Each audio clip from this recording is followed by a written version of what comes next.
Auf dem ersten Platz mit 76,25 Punkten aus Japan, Kenta Chiba. First place, Kenta Chiba from Japan.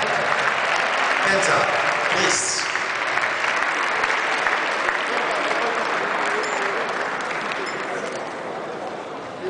Auf dem zweiten Platz, er kommt aus Frankreich, aus Lyon, 75,75 Punkte für Rémi Berg.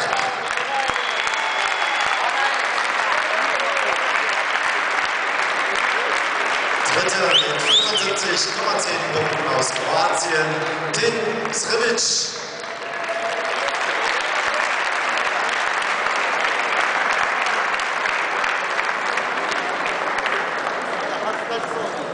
Rang 4, 74,50 Punkte aus Italien, Nicola Bartolini.